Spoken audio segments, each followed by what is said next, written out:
Hey everybody, it's Chris. Just a quick heads up. You might remember from a few episodes ago that I spoke with David Chamb and we discussed a book that he wrote with Gilbert Tribut. It's called The Eighth Grade, 10 Years of Free Climbing in France, and it details the history of the birth of sport climbing as we know it. I had been searching for that book, couldn't find it anywhere. It's long out of print, was never printed in English, but Gilbert was nice enough to send me a copy and we got it translated. You can get the PDF of that translation, complete with all of the photos and the interesting tables that they have, for free by joining our Patreon, the Secret Stoners Club. You can do that at patreon.com/Secret Stoners Club, all one word. Or you can click the link in your show notes. All right, let's get this thing going. This episode, this entire season of Written in Stone, is brought to you by Rab. For more than 40 years, Rab have been crafting rugged, high-performance clothing and equipment that give you absolute protection, comfort, and freedom in the mountains. With roots in the climbing community of Sheffield, UK, they're dedicated climbers themselves, and they channel this expertise and passion into their designs. Nothing fancy or over-engineered, just honest, hard-working gear you'd rather repair than replace. And Rab are on a journey to reduce the impact of their business, making it fairer for everyone and expand access to the outdoors. Whether it's phasing out fluorocarbons or giving used gear a second life through their service center, they're committed to preserving our mountain playground for future generations. And this episode is brought to you by Tension Climbing, where you can use Written 15 for 15% off of select items, and by Power Company Climbing, where you can use the code STONE for 20% off of most training plans, products, and books.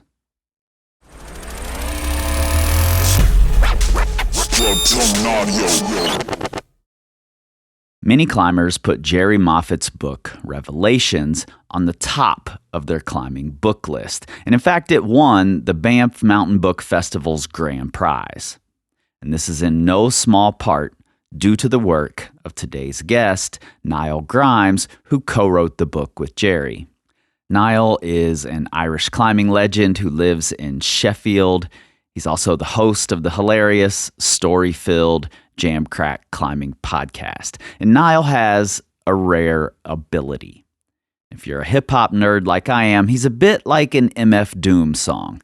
He can monologue for an hour, seemingly with non sequiturs and veering all over the place, while not ever giving the listener the urge to change the channel. And he eventually does get to the point, usually after you've been laughing for who knows how long. And then, when it matters, he can sit back and listen with genuine curiosity. It's really a brilliant skill to have. In this episode, we discuss what Jerry Moffatt's name meant in the early days, why Niall's first meeting with Jerry resulted in Jerry naked and tied to a pipe, and the influence that Jerry had and continues to have over Sheffield climbing. And of course, the links to Niall's articles that we talk about are in your show notes. Let's get into it. First off, welcome to Written in Stone. I've been thinking about having you on from the moment I created this thing. I knew there would be Jerry Moffatt talk when we got to the 80s, and you were the first person I thought. Maybe Ben was the first person I thought of, and you were the second. Awesome. Now, I've always been a fan of the show, Chris. Really amazing to be on it, for sure. Yeah, I appreciate you shouting me out in the Huber episode.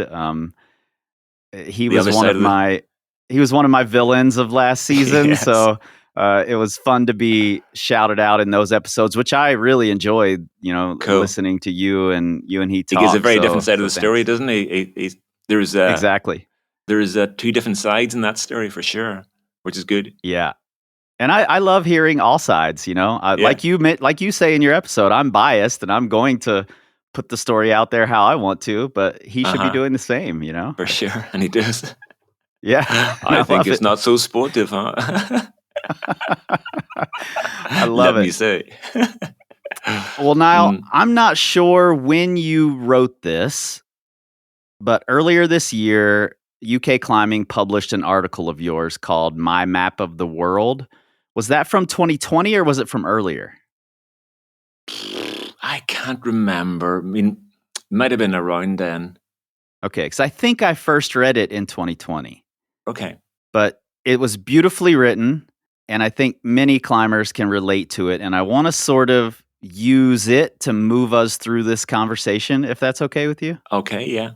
So the piece, My Map of the World, and I'll have it linked in the show notes. It sort of revolves around the names of things and the memories that those names represent. Right. So I'm curious to know what the name Jerry Moffatt meant to you before you ever met him. So before I ever met him, so here's a funny thing. I want to do this podcast just about the clothes you wore as a climber and how that changed and how your influences were. I was going through some really old pictures, and I see pictures of me dressed as Jerry Moffatt. I got lime green lycra, a black vest, even the hairdo. Just like I wanted to be like Jerry Moffatt, would have worn whatever shoes he wore. He was just like the cool guy, a little bit elusive, a big character, funny. This is all the stuff you pick up from looking at magazines or hearing rumors about. I guess it was just magazines because in Ireland you didn't have many rumors, but you definitely picked up on the thing that this guy was a sort of a major character. It's always interesting to work out what one means by the word character, but a major character, a very strong climber who did all sorts of different styles of climbing and was very much putting himself out there to be seen and playing a real fun game. The first thing we saw was this. Like I saw this video called Buick CHC. Have you seen Buick CHC? That's where the green lycra obsession came from. Yeah. I love it. I think all of us I hadn't really thought about dressing like the people that you look up to, but I think we all have done that to some degree because I look back and I see the same thing in old photos of me. Who you were dressing like, Chris? I was dressing like Ron Kauk and Paul Piana and Todd Skinner. Right. That's cool, isn't it? So it's kind of, it's influence in it, and that's the world you live in. So you're influenced by these things of how they look and trying to drink in the sort of atmosphere these people create and play that game. Whether it's, or you dress like the music bands you like, you might dress like that, or you might dress like a skateboarder, whatever. Yeah, and then we all just fall into climbing clothes where we're just wearing plaid shirts.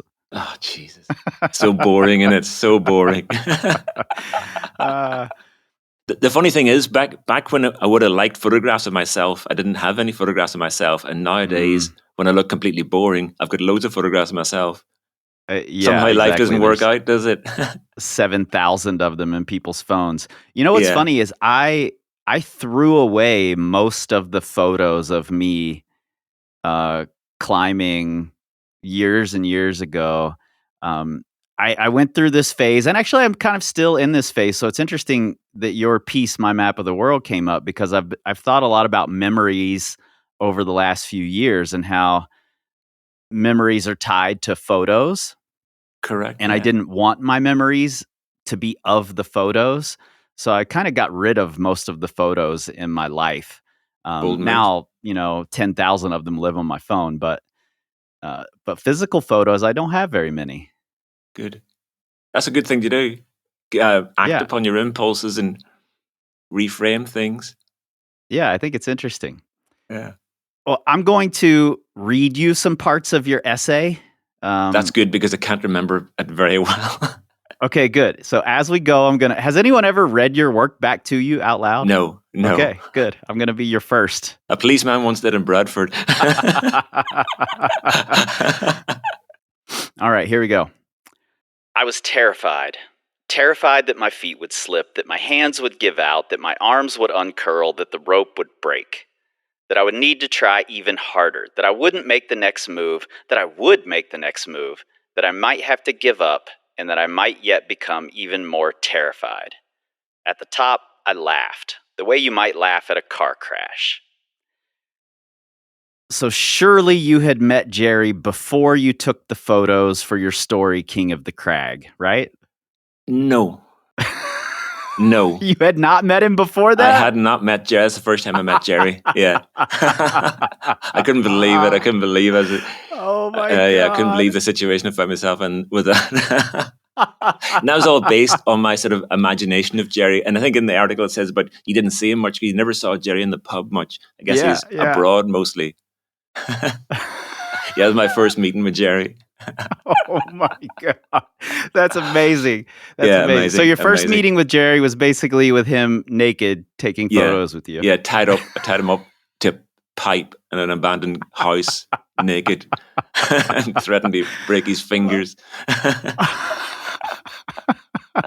Oh my God, Yeah, that is fucking amazing. That's yeah, exactly what I hoped you were gonna say, but totally, I thought totally, surely 100%. you'd met him.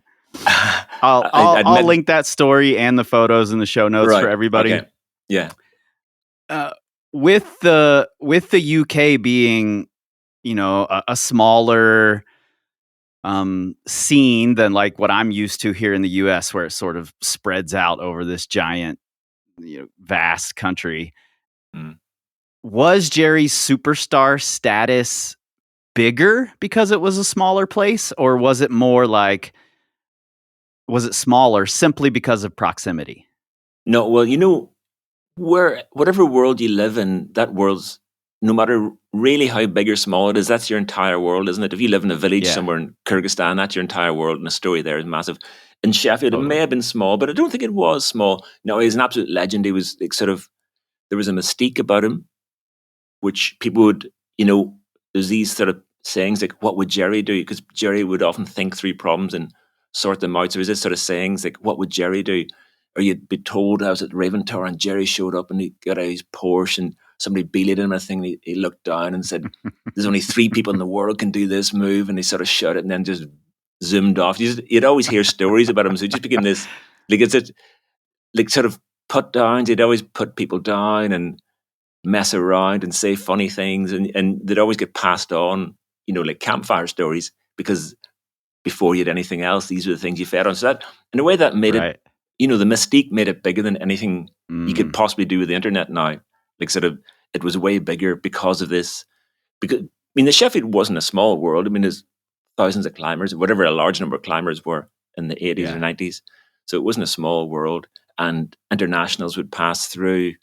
So it wasn't a small world, but still, however big it was, Jerry was massive in it, totally massive. And he didn't, Yeah. he didn't get, like, a brand might talk about oversaturation. His brand wasn't oversaturated because you didn't see him very much. Right, right. I sort of, when you're saying that, I'm thinking about like Chris Sharma is one of the few climbers who's not all over the internet all the time. So Yeah, maybe he's kept some of his mystique that sure. way. Although he's like the But you're first, right. There's not much of that. I see Chris Sharma's been the start of this era we're in now, because because of video, whereas Jerry was pre-video Yeah. and Ben was pre-video. There are some videos, but it was Yeah. Sharma was the first fully videoed up climbing superstar, wasn't he? Would you say? And so Jerry was Yeah, just before that. I I think you're probably right because the video, like especially the bouldering video era was sort of ushered in around the time of The Real Thing. So we got that little bit of Jerry and Ben, but Mm, then Chris really, connected with filmmakers and made these big, huge movies. yeah, they were huge, weren't they? Yeah, they And were massive. everyone saw them. Everyone saw those films. Yeah. It's really interesting to think of how the popularity, the mystique, the stories of climbers spread before those films were out. Yeah. It was magazine articles if you could get your hands on a magazine from somewhere else. Mm, I feel really lucky because I found this library at Knowles, the National Outdoor Leadership School, have a library here in town, and they have all of the issues of Mountain Magazine. So, right.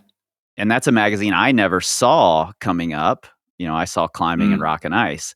Um, but now I'm getting to go through all these old mountain magazines, and it's really fun. right. Yeah, yeah. And I think if you go back and look at most of them, they're pretty boring, aren't they? Most magazines are sort of, maybe sort of put them on a pedestal a bit. There was the odd good article and Yeah. some good photographs, but most of them are kind of some about some crag or about Yeah. some Lots of sort of little mountaineering guidebook tragedy. Yeah, articles. yeah, Yeah. yeah. Yeah. It's a totally different world now. It's a bit like watching some sort of pop music show from 1977. You think, oh, the music used to be great. You go back and look at it. Actually, most of it's pretty shit. And there's the odd good thing, but it's actually mostly pretty shit. Yeah, that's funny you say an old TV show because I just watched a video I hadn't ever seen before of Jerry on a TV show. I can't remember what the name of it was. He's climbing a big giant roof. It's A almost game like a show, game a game show type show. of thing. Yeah, it Yeah. is. Yeah, yeah, yeah. And So Chris, back funny. and then you would have known that was going to become. I don't know how, but you would have sat down on that Yeah. night in front of the TV to watch it because you knew it was going to be on. Oh Yeah, wow! absolutely. Maybe you'd Yeah, write a letter to your amazing. friend. Write a letter to your friend and say, "Watch the TV. Watch ITV next Saturday, 7:30." Send Yeah. a telegram. Send a telegram to your mate in France. They watch the television. You had to wait for months to hear things had happened. Yeah. Like I was just in the library with Riley, my partner who helps me write on this show, and we were looking for information on the Lynn Hill, Russ Clune route vandals in the Mm-hmm. Gunks, Mm. and we couldn't find any on the first ascent, and it wasn't mentioned in the magazines at all that we could find until the second ascent gets done like 3 years later. Right. And nowadays, that would be on the internet at the moment it happens sometimes, Yeah. live Yeah. streaming it. Yeah. What would Jerry have been like had he had the ability to live stream? Do you think he would have been the It's really hard to funny think if if you. personality on the internet? It's hard to think if when you take people who flourish in one era and think Oh how yeah, they'd flourish in but we're another era. doing I it. mean, if you think, okay, we're doing it, it probably would have been. Yeah, I imagine he would have been because he was essentially very professionally orientated and Mhm. understood that what you do to get sponsorship is raise your profile. He was very clear about that, and he Right. did all those things in a way that wasn't common at the time to bring a professionalism to rock climbing. So yeah, I'm sure he would have done. Yeah, I also sort of think that his the best thing is to burn people off sort of personality Yeah, would go over really well. I really think would, it's a wouldn't it? thing that people like to either they love it or they hate it, but they Right. can't look away from it. It's one of those kinds Okay. of things. Yeah, I know, I And know. and I personally love it. Yeah. No, I think it's really cool. And that's just to be upfront about it was so funny. There's a video clip of him in America and he goes, I Yeah. like burning people off. And he's just grinning into the camera and obviously he burned a lot of people off, didn't he? He obviously burned Yeah. off a lot of people. Yeah, I had Russ Clune over to my house earlier this year, and we chatted a bit about a lot of the people that we're looking at this season, and Right. that's the first thing he said about Jerry was, Jerry just likes to burn people off. Like Yeah. that's what makes him the happiest. I know. And conversely, uh he seemed to give up when that was no longer on the menu. Mhm.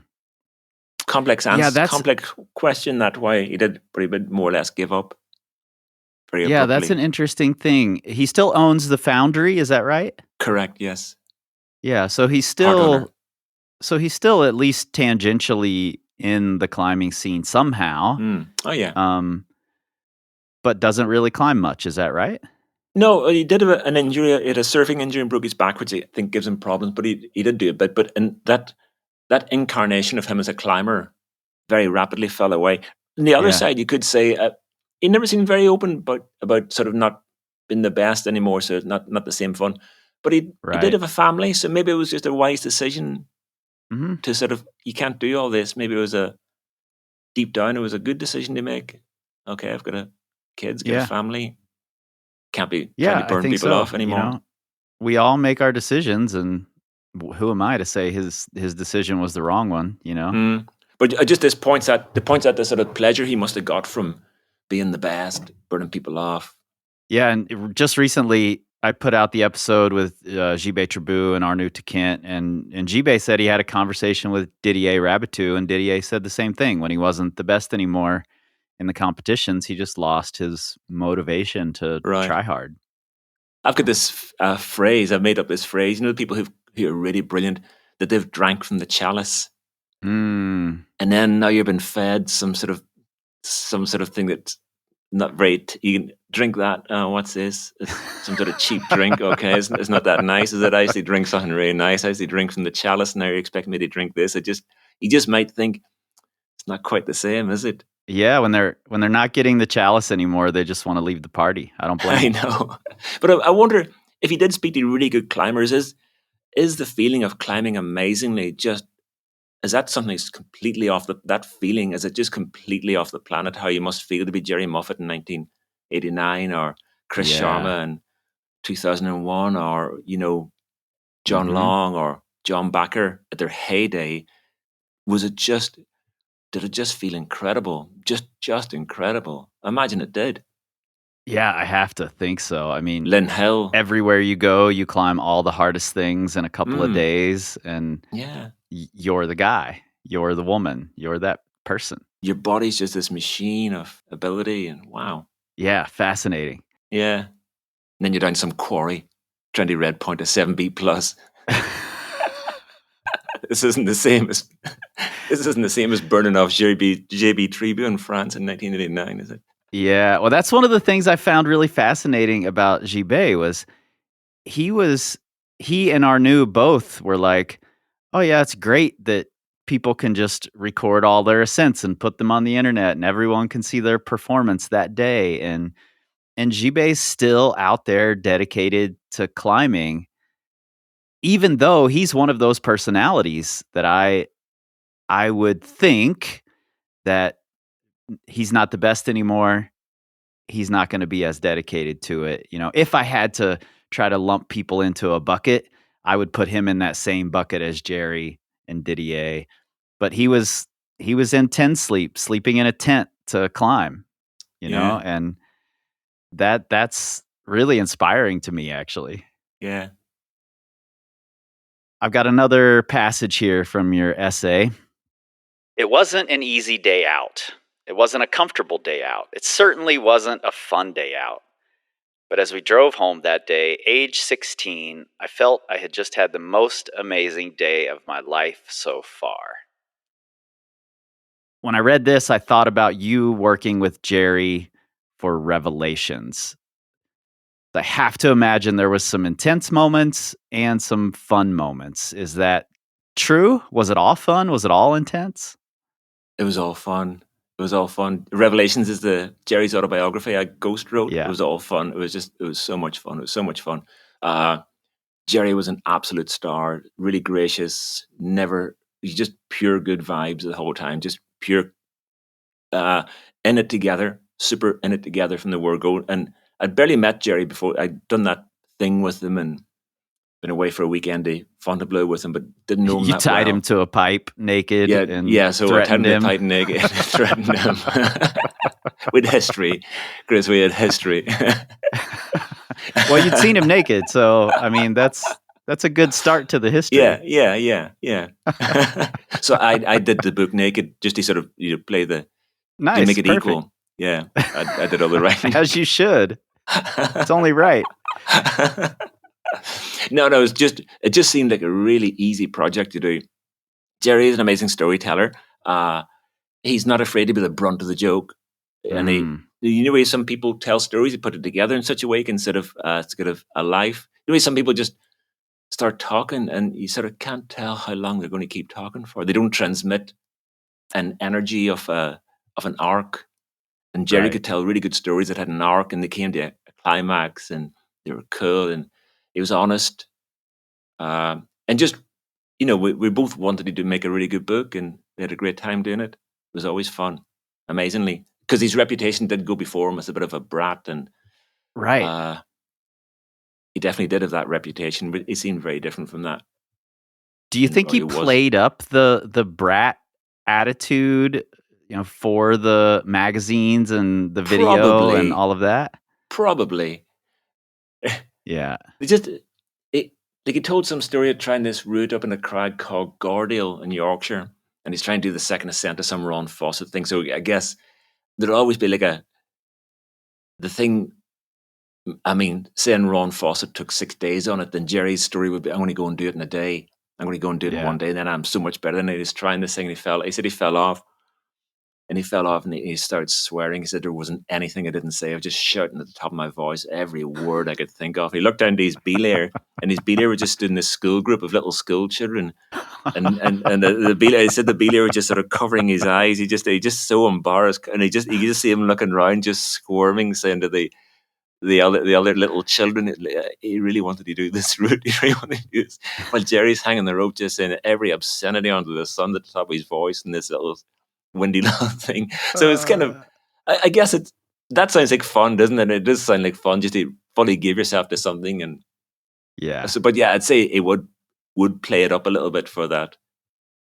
I bet there are some of those school children who remember that day Probably vividly, change their lives. Miss, what did that word mean? Which word? The word that man said. How did he reach out to you? And do you remember what that felt like? There was a publisher who I know Jerry and the publisher had obviously got this deal together and decided to get ghostwriter. Whenever I was invited, I just, yes, 100%. I just thought that's a story. I would love to tell Jerry's story 100%. I was just yes right away. I don't care what the deal is. I'm doing it. Yeah, it was amazing honor to get to, awesome. For someone to trust you with their life story. It was an incredible honor. And there's very few people I would do a job like that for, because there's most people's story I would not be sufficiently interested in to give myself over to, but Jerry's was definitely one that I would be. And I just wanted to know all about his story. That's brilliant. And we worked together really well. The book went on to win awards. It was shortlisted for the Boardman Tasker, right? Shortlisted for the Boardman Tasker. Won the grand prize at Banff, which is really cool. At Banff, yeah. Yeah, and then we get shortlisted for the Boardman Tasker. And all these things, I wasn't really bothered. Sort of, you got some money. It was nice to go to Banff, and then it was shortlisted for the Boardman Tasker in the UK, and Jerry and I both went. And I said, I don't care if it wins or not, I'm really bothered. And then he sat there through this really, really long ceremony, like a really long ceremony. By the end of the ceremony, I think, God, if this book doesn't win, I'm going to be really angry. It didn't win. We were both really angry. Just because it sat through this thing for so long, like 3.5 hours of, God, this is torture. And it didn't win. Oh, man. Bloody Steve House won. We were both furious. I imagine. Jerry should have stormed the stage like Kanye did on Taylor Swift and punched. He should have bitch slapped Steve House. Oh, Jerry, you missed your moment. Yeah, no, it was really cool. He won the grand prize at Banff, because I'd been to Banff several times before, and I really loved that place. And yeah, it was a great honor to win that. I sat there with one of the judges one day. What's his name? Royal Robbins was there, and he'd released his book, and he's doing this speech at dinner one time. I put up the hardest. Of course, I was the hardest lead in the planet at that time, and I was at the top. And then one of the judges leaned over and whispered to me, "That's why your book won."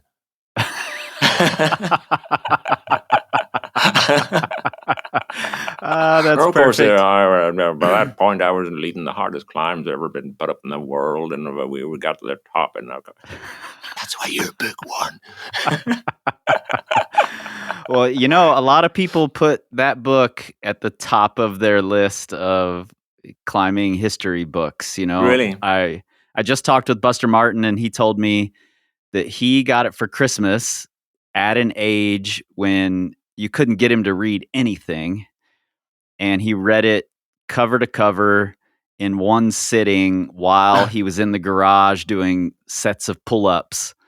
Really? And he could only do 2 pull-ups at the time. So he was doing sets of 2 pull-ups in between reading the book, and just got so psyched. Yeah. Wow. I got a lot from it. From my climbing improved a lot from doing that book, from taking on board a lot of the things he's saying, of like meaning it when you climb, really mean it. Yeah. Really try, really just give it your all. And it made that sound like so much fun to give your all.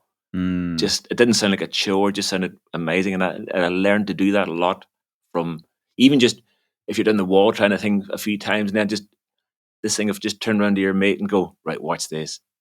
and then you put Yeah. yourself into that heightened state, and you pull on and you do it because you've switched yourself on.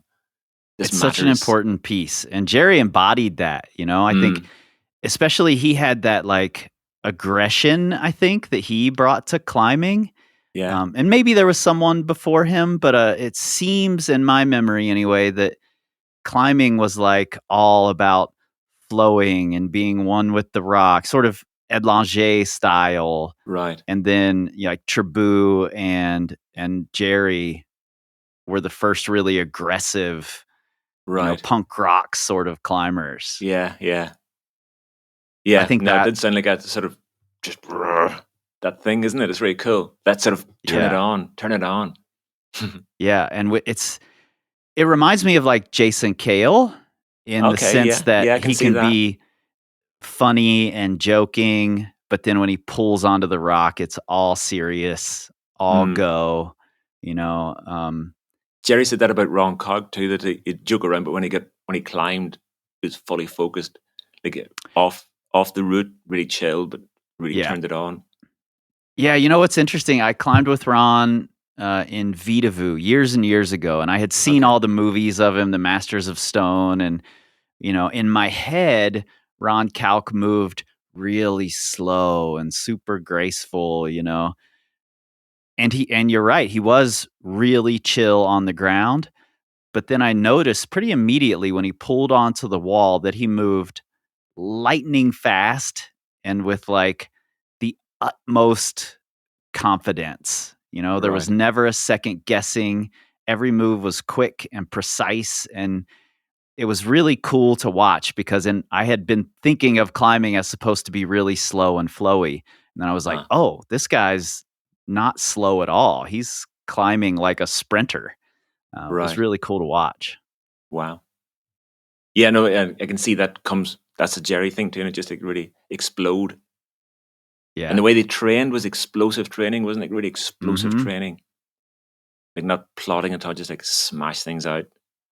And I Yeah, guess they did routes and really short, like been on the climb quite short, climb in a way yeah. that's just super quick.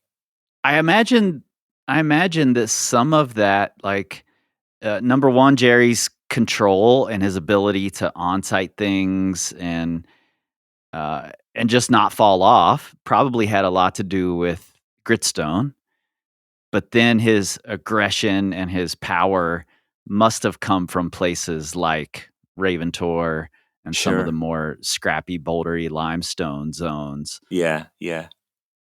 Is that still the case? Do you think that a lot of the Sheffield up and coming climbers have that mix?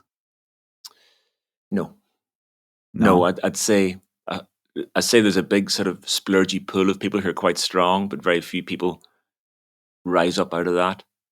Mm, Imagine maybe it's the same. Maybe that splurgy pool was there in Jerry's time, but it was quite small. The splurgy pool seems very large today, but just as many primordial fish climb out of that splurgy pool as ever did. You know, the ones who just take the thing that everyone's got and just do something special with it. I guess Toby Roberts has done that. yeah. Uh, he's the obvious one in the UK at the minute. The term splurgy pool is gonna leave a mark on my brain that I didn't expect to come from this conversation.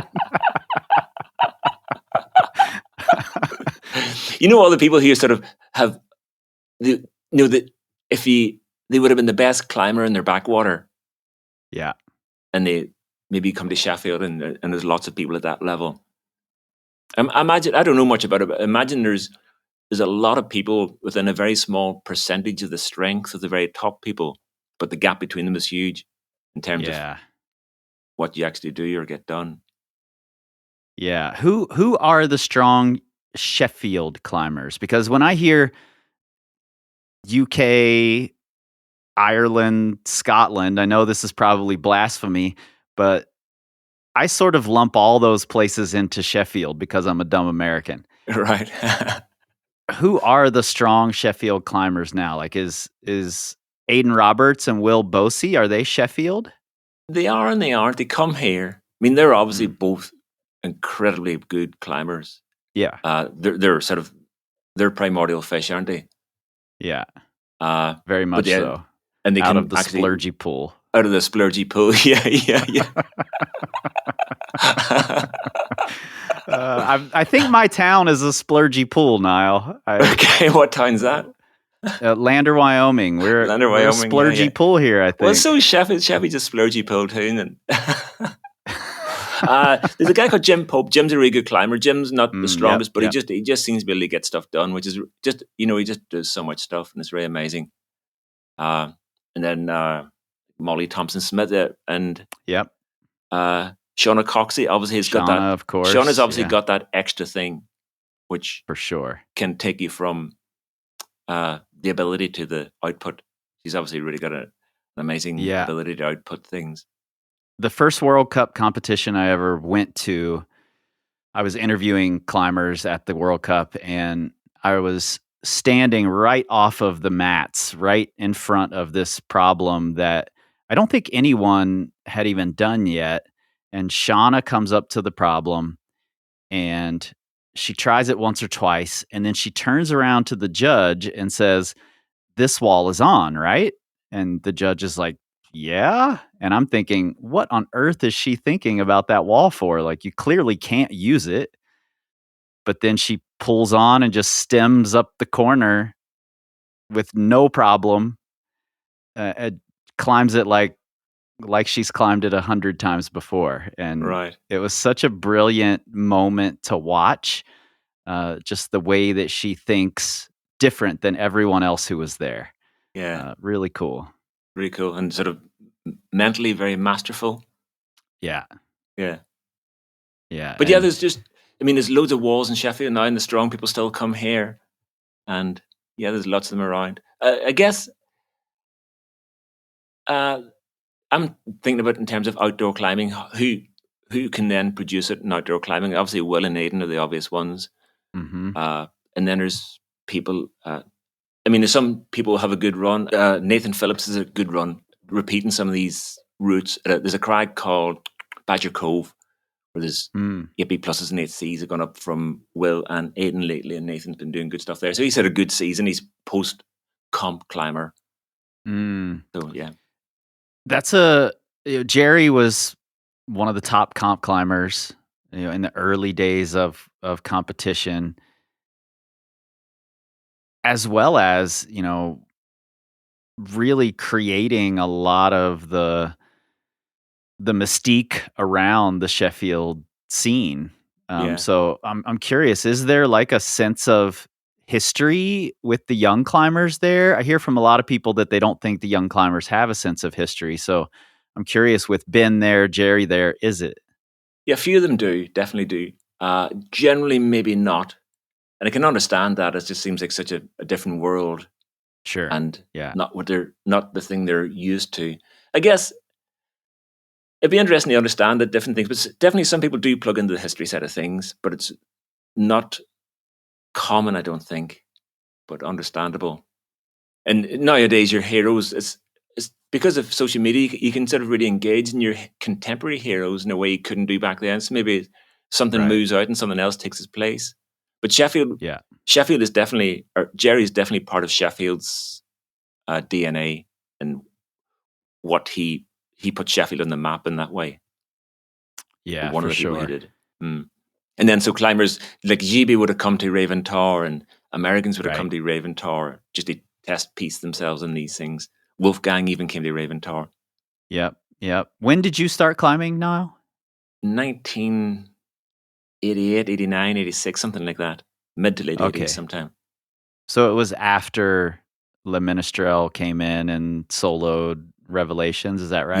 Yes. Yeah. But I started in Ireland, so that what was happening in Sheffield was such a long way from me. My first few years were just isolated in Donegal and doing our own little thing with a few friends. Got it. I'm curious, were you getting magazines at that time? Like, was Correct. there... Yeah. You're definitely getting High Magazine and Climber and Rambler were what we were getting, and I subscribed to them. And they're Cool. just this little. The other people I climbed with maybe flicked through them a little bit, but they weren't that into it. I was kind of quite into it, but he didn't need to know anything about that. And in Ireland, we had our lore based around the few climbers who'd been before us, a few Mm-hmm. Irish climbers. That's who we talked about mostly, was these Irish climbers who'd put up the routes we were doing. Right. You just said subscribe to the magazine, and it made me think that like the kids today, a lot of the adults today probably don't know what it was like to subscribe to a thing that came in the mail. Mm-hmm. Uh, we still use the word subscribe, but now it's to you just get a notification of your phone dings that something Yeah. came out, and you have it instantly at the Yeah. same time as everyone else. But it used to be you subscribed to these magazines and waited for them to show up in the mail to I know know. what was happening. And then flick through every page and read it all. That was Yeah, and really you cool. memorize it all Yeah, before the yeah. next one comes. Photo captions. Remember it all, yeah. There was a time many years ago when I had a massive collection of climbing magazines. I've given it to a gym in Mm. Ohio that I used to climb at, and they have it in their lobby now. But I could look at the colors of the spines and tell you what was in that magazine, the Right on. titles of the articles, who was Right on. profiled, what guide was in there, all of the things. Yeah. So funny. The thing about Jerry too, he led the curve a lot. I guess there's probably climbers in the US that led the curve, but he did lead the curve on lots of things, and probably a lot of that was to do with his charisma and his reputation. I mean by that, by getting into sport climbing quite early on, getting into training, influencing training. Yeah. And in the UK, it was kind of him and Ben that started the bouldering boom here. Hmm. The fact that they get into it made it very appealing to everyone. Yeah. And Jerry had always been into it. One of the things that the climbers did back in the 80s into the 90s that maybe they don't have maybe it's harder to do now because there are so many hard routes spread out all over the place. But one of the things that I think added to that myth was that Jerry went everywhere and climbed the hardest routes. If there Mm, was a new hardest route somewhere in the world, Jerry or Ben were going to go climb it. Wolfgang was going to go try to climb it. And that's a really neat part of it because it makes it much easier to say this person is the best out sure, there because they've traveled everywhere and done the hardest route? sure. There's that is encapsulated by that phrase, take me to your hardest routes. Like you Yeah. land somewhere and you collar somebody, Yep. take me to your hardest routes, and you ideally. And again, I've fully believe in this, but Jerry talked about going out to visit Wolfgang in Germany and just on-sited every one of Wolfgang's projects and then Yeah. added harder ones his own. Went to America. What were the hardest routes in America at the time? It was supposed to be Psycho, Genesis. Did Mhm. those really quickly, went and flashed another one of the hardest routes in America. Super Crack flashed that. He just went and, I mean, you can correct me, but he went and flashed or really quickly led all the hardest routes in America, sometimes on Yeah. site. Yeah, And then absolutely. Just yeah, obliterated everything. yeah, this is like roll over Beethoven, isn't it? Yeah. It's cool to hear that even after all of that, like being very clearly the best climber in the world for a pretty wide period and having such a big influence and having the reputation of being a little bit of a brat, it's cool to hear that when you worked with him on this book, he was as happy and kind and easy to work with as he was. Totally. And That's it's what made it fascinating. such a great, for me, a real high point, creative high point in the things I've done in my life. That was definitely a real creative high point. And when you're doing a project, Chris, and what you and anyone else involved in it wants to do is make a good thing, and your Yeah. ego is kind of that's not in the mix at all, and the ego just wasn't in the mix at all. It just wasn't in the mix. Wow. We just like, sort of, yeah, we're doing a cool thing, and I'd listen to That's him, he'd really listen to cool. me. It was amazing, and his stories were so good, and the way he described things is so cool. He talked about one time. He talked about JB Tribo, and I did a draft, and I'd give Jerry a draft to correct. And he goes, "You've made some mistakes here. You've written here that GB was a great climber. No, GB was a good climber." And he crossed out great and wrote good beside it. GB wasn't a great climber. As if there's categories, and what's he doing in that category? He should be in that category. No, GB wasn't a great climber. GB was a good climber. I love it. The French versus the British battle continues. That's like sort of saying, "Oh, that car's not diesel, that's petrol." Like, it was as clear cut as that. That's not limestone, that's gritstone. Wow. You just belong here, Jibé. Sorry, that's just it. There's no debate. I love it. And you know what's great is, I think Jibé would certainly put Jerry in the great category, but I think Jibé would probably put himself above Jerry, which I think is amazing. Cool. Cool. he just has that. They both have that sort of I am the best attitude. I love it.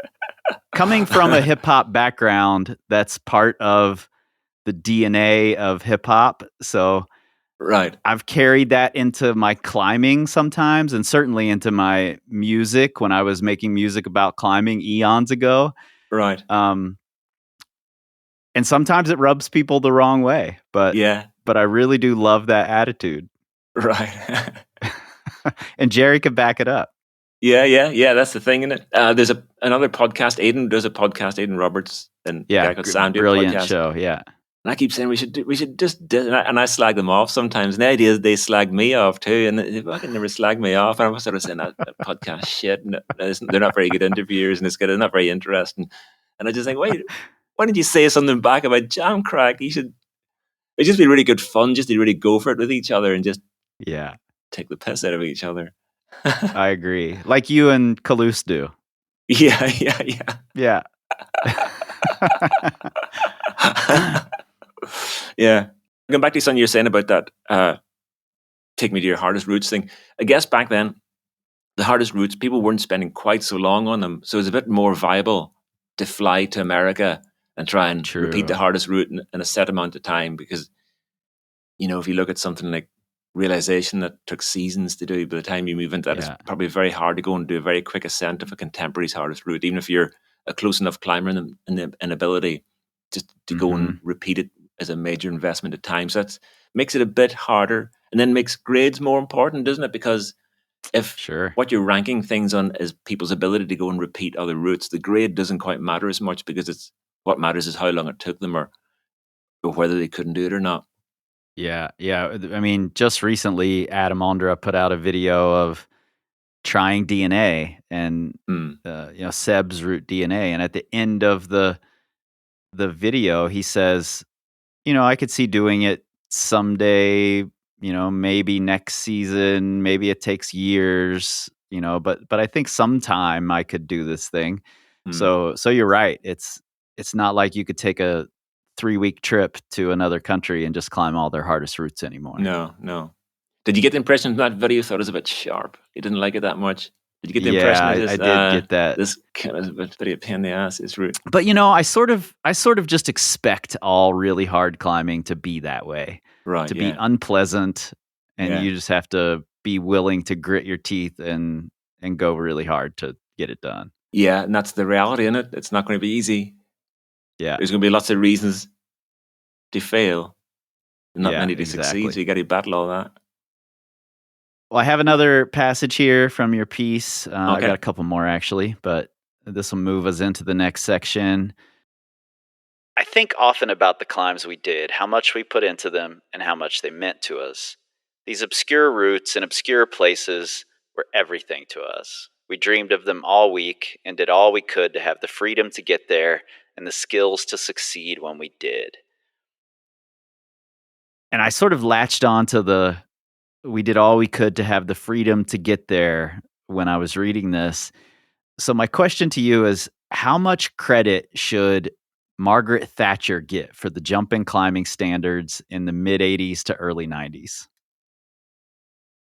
Margaret Thatcher isn't a very popular figure.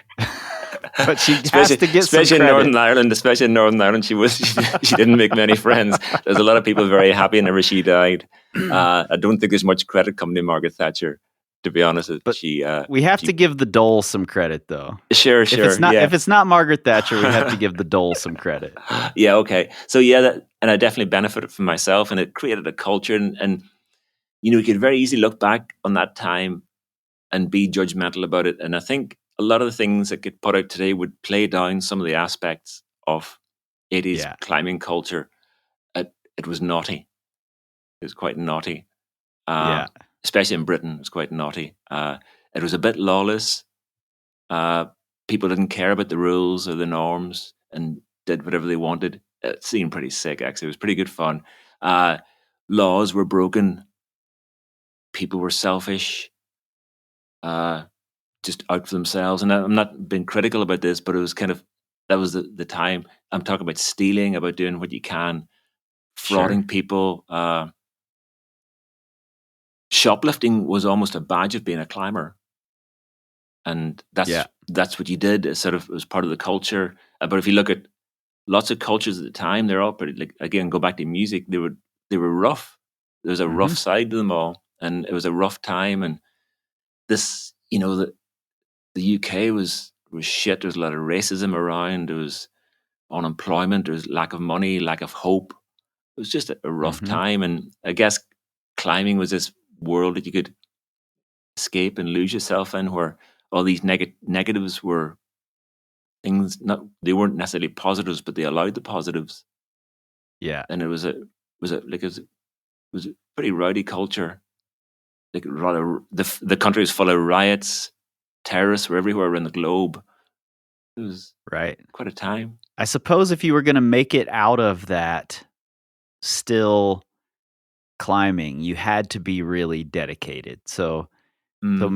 maybe that sort of environment, uh, besides just the dole being a way to offer some support to these dirtbag climbers, it's also creating an environment there where if you make it through, you're very dedicated and you're going to come out on the other side a part of this culture and this history. So maybe it weeded out the people who were not Yeah, dedicated. yeah. I mean, you could very easily just sit back and do not very much and Yeah. get by. But I guess the people you remember are the ones who thrived on it somehow and found the space within that situation to follow their passion somehow. Yeah, totally. Niall, do you think climbing is still counterculture? No, no, Yeah, I don't either. no. That sounds like a sort of sad thing, but I don't think necessarily it is sad. Climbing's undergone a Same. huge change in the last few years, and it seems. I mean, I'm not going to judge it. It's when you go down the wall, it's not people who look like me there. It's somebody else's sport. Mostly, it's they're doing their thing, and it's up to them to make it what they want and bring their life experiences to it. And they seem to people down the wall seem to love it as much as I've ever loved it. So it kind of seems pretty healthy. It's climbing's a sport. It's changed a lot, and that's surely a positive thing, that the ability to change and reinvent yourself and move with the times. It's flourishing at the minute in some ways, isn't it? Yeah, I think so. I have this conversation a lot around hip hop as well. Right. Um, definitely started as a countercultural Chris, what do we voice of mean the by this? Is voiceless. it when you say something's counterculture, does that means its object is to be against broad culture?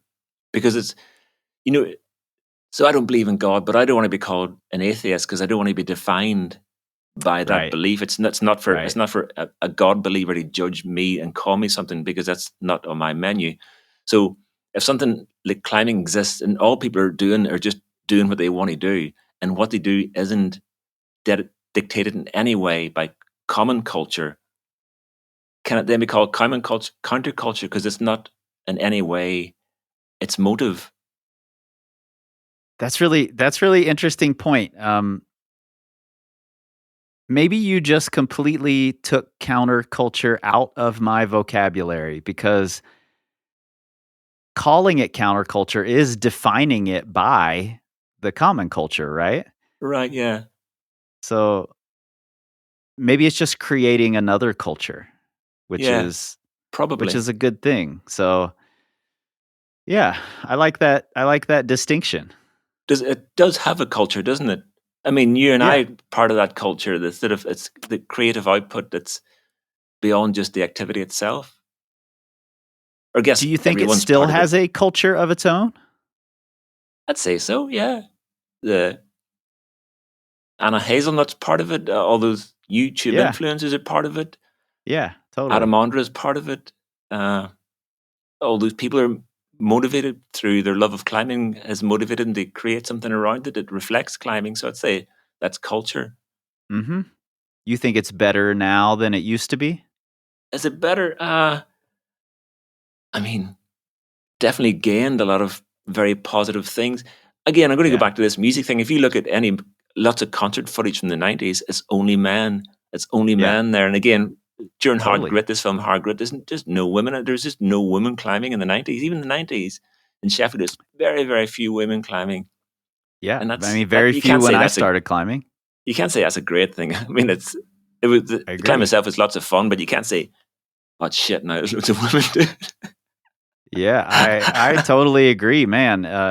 And this is the conversation I have around hip hop too. Like I Right, hear a lot of, I come from 90s era, 80s and 90s era hip hop, and I argue with a lot of the people from that era who say hip hop is terrible, it's dead, it was so much better in our day because hip hop had a misogyny problem, still does, and a homophobia problem, and now it's far more accepting and has diversified right, massively, and there are all sorts of different varieties of this music that can mm, touch all sorts of people.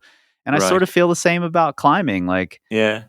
yes, we've done some negative things, there's a lot more people having an environmental impact, but there's also a lot of positives that have come from it for a lot of people, so Yeah, totally. And it's such a beautiful activity still, isn't it? There was a few years ago, this book came out called The Climbers. This guy who's a lovely guy.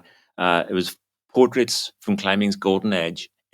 yeah. There's lots of people like sort of Ricardo Cassin, Jim Bridwell, all these sort of era people. Mhm. Uh, we got a guy from Colorado used to climb with Leighton Carr. But it was called like Portraits from the Golden Age, and it was around the same time as Brexit happened in the UK. And ever Mm. since Brexit, I kind of hate old men. I sort of hate old men since Brexit. I just look at you, you fucking voted for Brexit, didn't you, bastard?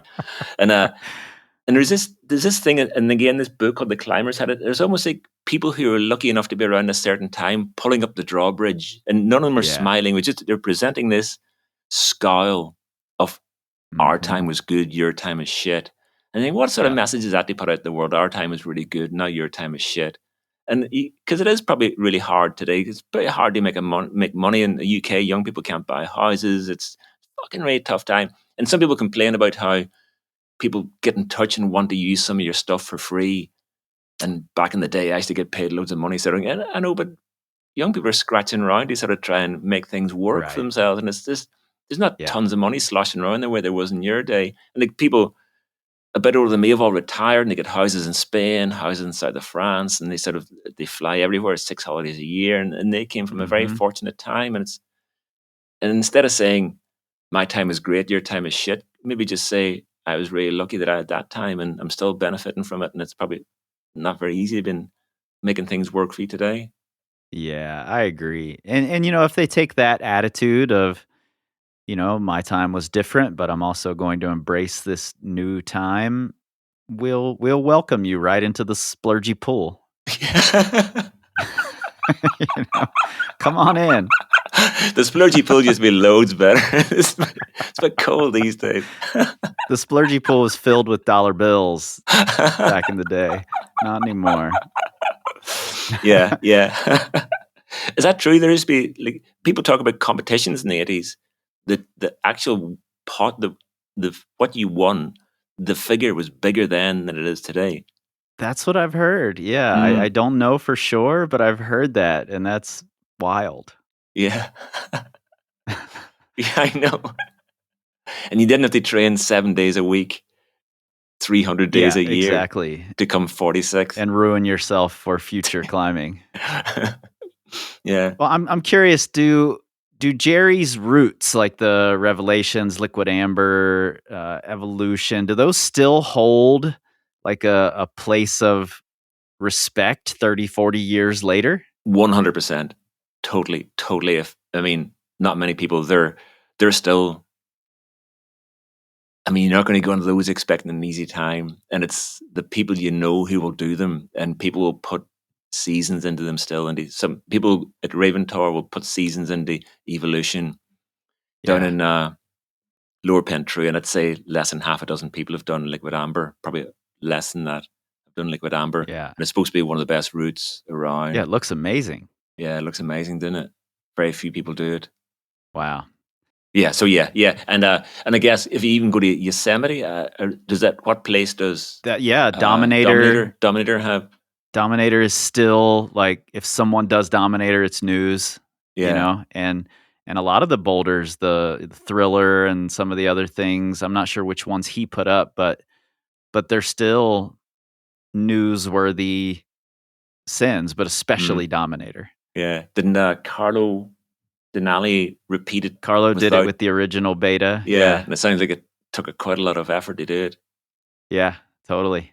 And again, the book, the Jerry book, Revelations, he talks about there's no point in putting up something really hard in the middle of nowhere. So he talked about the Dominator, saying, if you want to know how strong I was in 1991, go and try the Dominator. And that's in the middle of the climbing world. It's not obscure. It's just, anyone can go and just pull on. This is how strong I was in 1981. And it's that's an interesting way of looking at it, because he can go and touch those holes and understand. Yeah, it's not the same as like Adam Ondra's little traverse in the middle of Czechoslovakia at the base of a sport crag. Different paradigm Jerry was working in. I know. Yeah, for sure. And I guess that's a competitive thing. It's understanding that's Madison Square Gardens, isn't it? Yeah, that's a great comparison, actually.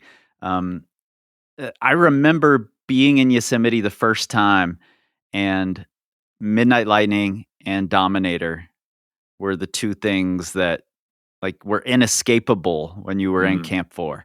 And Midnight Lightning is so much more approachable, even though it's this famous boulder. But I remember standing under Dominator and touching the holds and being like, what on earth would you do to even pull onto this boulder? Like it didn't even make sense to me. It seemed otherworldly. Really? Wow. Which not only says this is how strong Jerry was, but catapults him into this like stratosphere of rock stars. Where I can't even fathom how good he must have been. And it's not just that, but the first ascent thing of seeing it and understanding it. Yeah. Working it out and seeing it. He talked about some other problem called stick it, which sounds, another friend that talked about stick it. He says, you look at it, you think it's not possible to climb up there. There's just no holes. Yeah. And again, it's not got a very high grade. It's like 8A or something like that, but it's apparently just a work of vision. Mm-hmm. Yeah, I've thought about doing a whole season of bouldering, and Dominator is really, it's got a lot of cool stories around it, from Ron Kalk like washing off the holds at the end of every day while he was working on it, to Fred Nicole kicking his spotter and Ron Kalk saying, "Oh, you didn't do it. You kicked your spotter," and Fred just being like, "Fuck off, I did it." And then it was used in, I'm sure you've read it, Ben's piece that was in On the Edge magazine about grading years and years ago. Right. Fred responding to Ben's sort of call out, because Ben was saying, you don't have the track record to be able to give this grade. And Fred saying, well, I did Dominator and you thought it was hard, but I thought it was easy. So it's being used as this pawn in this game. It's really interesting. Is it? No, I didn't see that. That's cool. I remember Ben did repeat Dominator. There's some interview on the Edge, and the guy said, Ben said something like, that's probably one of the 5 hardest moves I've ever done. And the interviewer said, what were the other 4? He says, it sounded like I don't know. I don't know. I don't think I've done anything very hard. Is that there wasn't another 4? No, just way Ben was not scatty, but just like what do you mean? It's almost like sort of it's one of the 5 hardest problems I've ever done. What are the other 4? I don't think I've done anything hard. So there is no other 4. There isn't another 4. I'm just trying to give it a 5 so I don't pad Jerry's ego too much. I know. I can't let him have that. You know, when all this culture thing, it's sort of it's the odd things that really stick in your mind, and those little odd comments like that's interesting. I don't know what that means, and because you don't understand what it means, it sticks in your mind a bit more than I guess that's mystique, isn't it? Yeah, absolutely, absolutely. And it's you can't have a conversation with Ben when he says that. You just get that information, and you're left to consider it for the rest Yeah, of your life. grasshopper. You Think know? about this, grasshopper. Yeah, I love it. And I've been going through all of these old magazines, and there's a lot of that in there. Right. And it's occurring to me now that I don't know if it was this way in Mountain or On the Edge or any of the British magazines, but in the US there's a back and forth in the letters to the editors section Right.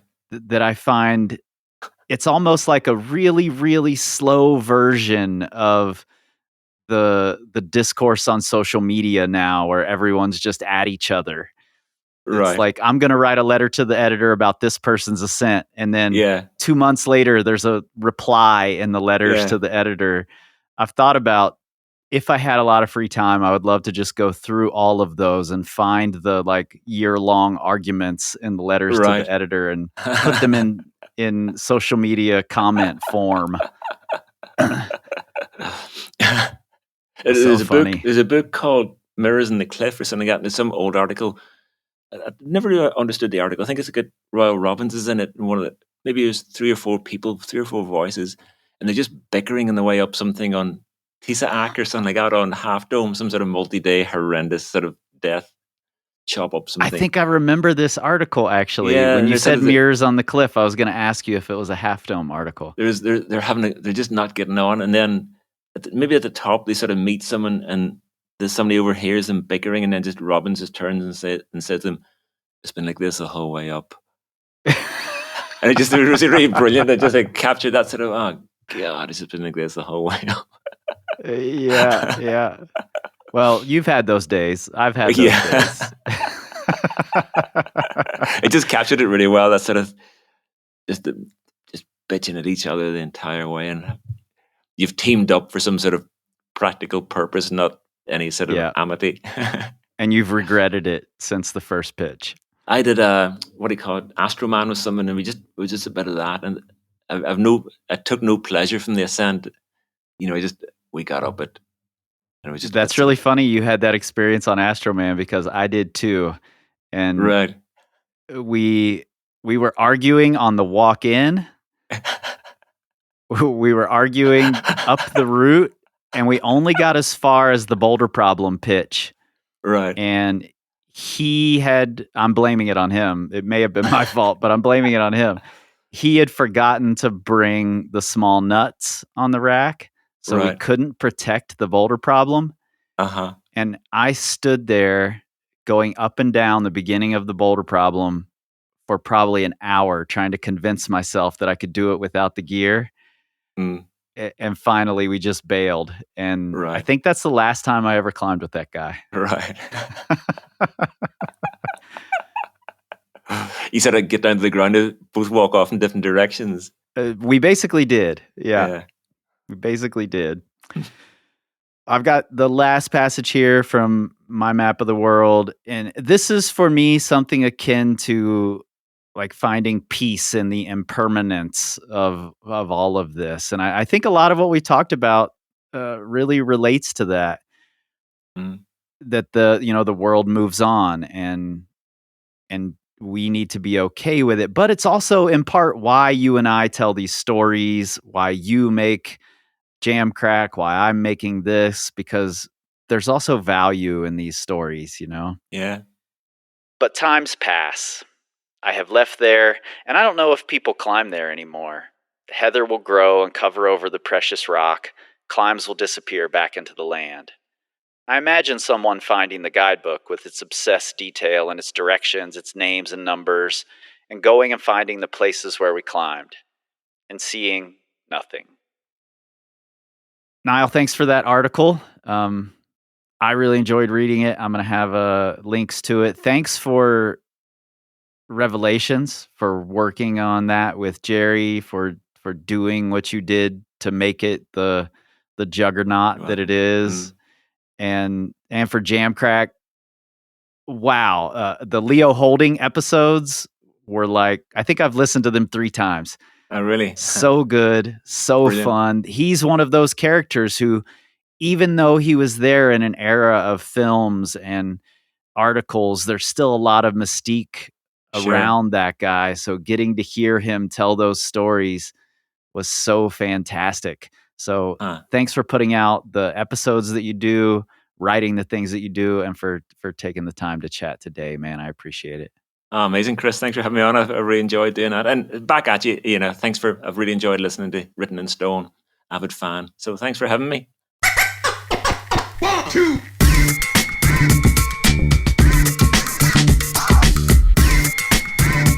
Written in Stone is produced by me, Chris Hampton, with help from Riley Rush for Plugtone Audio, a group of the best, most impactful podcasts in the outdoor industry. If you haven't seen the photos of an absolutely gleeful Niall Grimes with a naked Jerry Moffatt tied to a pipe, you should definitely go click the link in your show notes. I suspect this won't be the last time we talk with Niall. And remember, this show is 100% rooted in the facts, but like Todd Skinner always said, never let the truth get in the way of a good story. If you love what you're hearing, give us those 5 stars and a glowing review. Join our Patreon, the Secret Stoners Club, and tell everyone you know. The crag, at the gym, particularly when crowded around that one extra soft boulder in the new set that everyone wants to do, and together we can tell the stories of climbing's most important ascents, 1 decade at a time.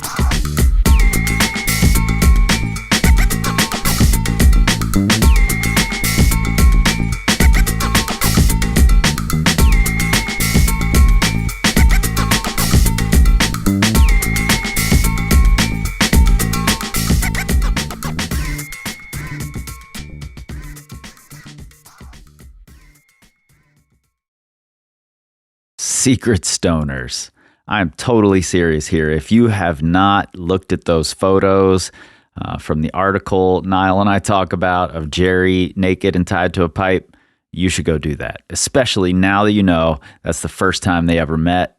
They're incredible. And if you haven't listened to the Jamcrack podcast, go do that too. If you're a history lover, and obviously you are, there are some real gems in there.